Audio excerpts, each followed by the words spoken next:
Hello, my name is Jem, and today I'll be pitching Starbucks. Now, a quick overview of the company. Starbucks is the largest coffee house chain in the world. They have over 40,000 stores in 80 plus markets. Of these stores, 53% are company operated and 47% are licensed. Their largest markets are in the US and China, comprising of 61% of their total stores. Starbucks also has a very successful loyalty program with over 34 million members in the last 90 days, as of the last financial report. Some key metrics to note on the right are that their current price is $98. They have a high PE ratio of 31, far above the industry average, and their market cap sits around $111 billion.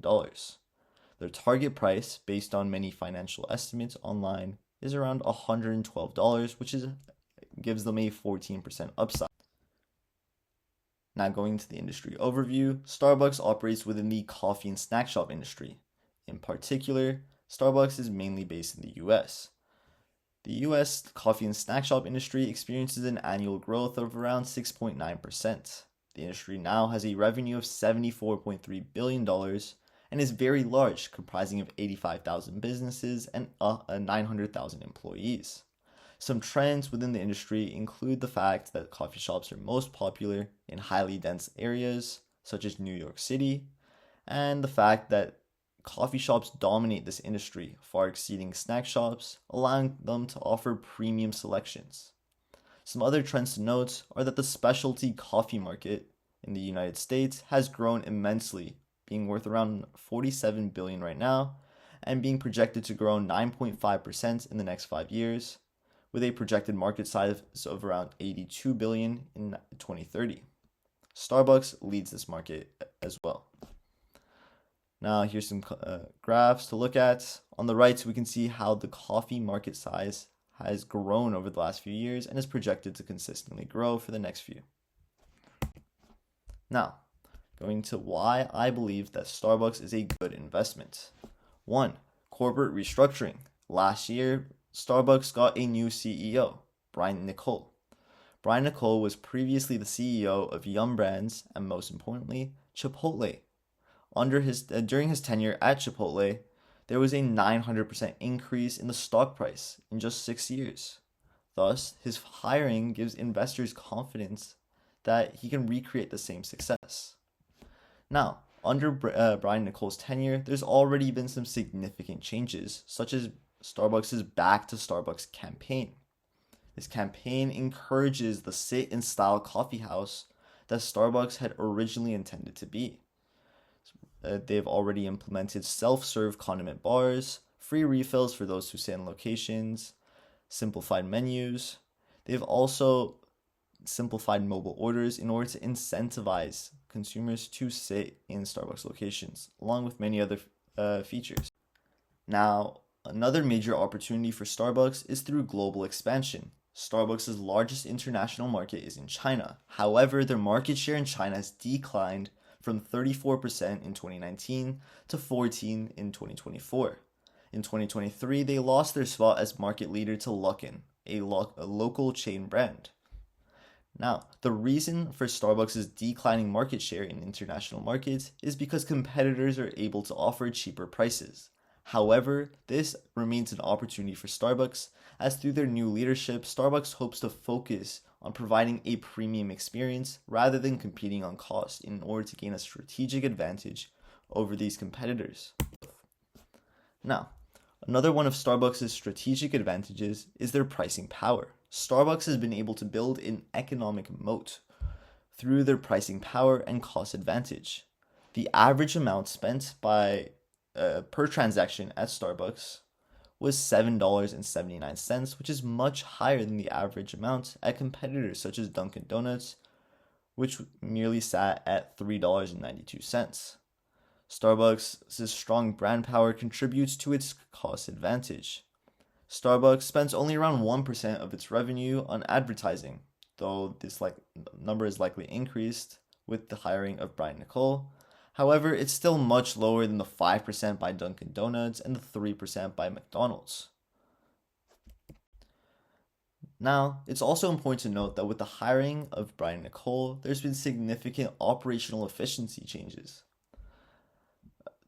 Nicole has mandated that leaders come to office at least 3 days a week and has also reduced work benefits from home. He's also let go of 1,100 employees from the business side of Starbucks and has shut down stores that don't meet performance goals. Finally, he's also reduced the discount-driven offers to 40% fewer than last year. Now, putting this all together, we can look at the competitive positioning of Starbucks. Starbucks has many strengths, such as a strong market position and brand recognition. They have high-quality products and loyal customers, and their diversification through their food offerings, their juices, makes them one of the most valuable brands in the world. However, they also have some weaknesses. They have an overdependence on the US market, high product costs, and their products don't meet cultural standards. This leads to some opportunities for Starbucks' growth, such as through increasing foot traffic, which they've already started doing through their new advertisement programs and changes to their stores. They've also made operational changes to cut down on margins and improve efficiency. They've also simplified their product lineup to decrease operational costs, and they've also been working to implement automation, which they can further do so with the implementation of AI. Now, some threats that Starbucks faces is that low-cost sellers can threaten their market share in international markets. Additionally, Starbucks has a very high debt, meaning that high interest rates can lead to very high expenses that Starbucks has to pay as a result of interest. Now, here is Starbucks' financials, which we will now get into. Starbucks' return on equity has been mostly flat for the last 10 years, minus one fluctuation. Their dividends per share sits at 2.36 and has consistently grown over the past 10 years. Now, my calculated valuation for Starbucks based on the average of a DCF model and a PE ratio model that I created was $50.94. This would make Starbucks very overvalued as their current stock price sits at around $98. However, I would argue that this is simply untrue.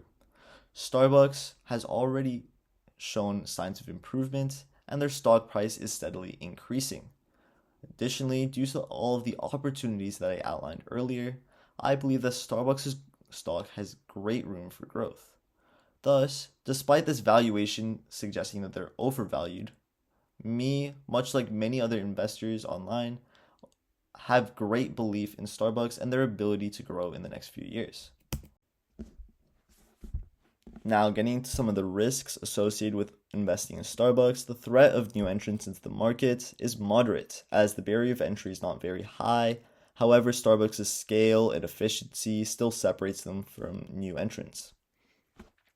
The threat of substitutes is high on the other hand, as consumers can always drink tea, juice, water, or they can even brew their own coffee at home for cheaper costs.